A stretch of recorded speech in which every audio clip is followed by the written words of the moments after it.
Kakinada rural మండలం పెనుమర్తి గ్రామంలో ఇటీవల అగ్ని ప్రమాదంలో ఇంటిని కోల్పోయిన గంధం వసంత కుటుంబాన్ని TDP rural coordinator Katkamsetti Prabhakar పరామర్శించి ఆర్థిక సాయం అందజేశారు. ఈ సందర్భంగా కటకంశెట్టి బాబీ మాట్లాడుతూ అగ్ని ప్రమాదానికి గురైన వారికి కటకంశెట్టి వీర వెంకట సత్యనారాయణమూర్తి చారిటబుల్ ట్రస్ట్ ద్వారా ఆర్థిక సహాయంతో పాటు నిత్యావసర సరుకులను అందించినట్లు తెలిపారు.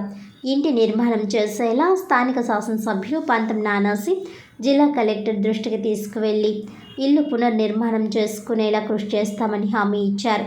ఈ కార్యక్రమంలో రాష్ట్ర గౌడ కార్పొరేషన్ చైర్మన్ మట్టా ప్రకాష్ గౌడ్, కరప మండలం మాజీ ఎంపీపీ గుళ్లపల్లి శ్రీనివాసరావు, జిల్లా తెలుగుదేశం పార్టీ సెక్రటరీ కముజు నెహ్రూ, మాజీ జడ్పీటీసీ కాకరపల్లి సత్యవతి చలపతి, వాసంశెట్టి సత్యబాబు, పిల్లి వీరభద్రరావు, లోవరాసం, జనసేన నాయకులు పెంకే కిషోర్, భీమభక్తులు సత్యనారాయణ, వానపల్లి వెంకటరమణ, యంగ్ మైండ్స్ అధ్యక్షులు వెంకటరమణ, ఊబిశెట్టి నారాయణరావు, లోవబాబు, కూటమి నాయకులు, కార్యకర్తలు తదితరులు పాల్గొన్నారు.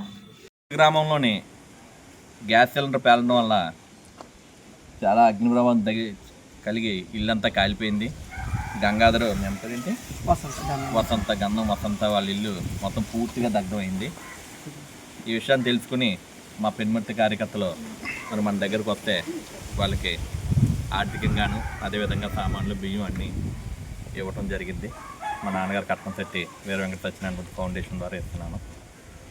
అదే రకంగా కలెక్టర్ గారితో కూడా మాట్లాడి ఎమ్మెల్యే గారితో కూడా మాట్లాడి మళ్ళీ ఇల్లుని నిర్మాణం చేసే విధంగా మరి చర్యలు తీసుకుంటానని చెప్పి అమ్మకి చెప్పడం జరుగుతుంది. చాలా అదృష్టం, ఎందుకంటే ఇంట్లో ఎవరో లేకపోవడం వల్ల చాలా అదృష్టమనే భావించాలి. గ్యాస్ సిలిండర్ పేలటం వల్ల ఇంట్లో ఎవరు లేరు అక్షరాన్ని, అందువల్ల ప్రాణ నష్టం జరగలేదు. అది ఇందులో సంతోషకరమైన విషయం.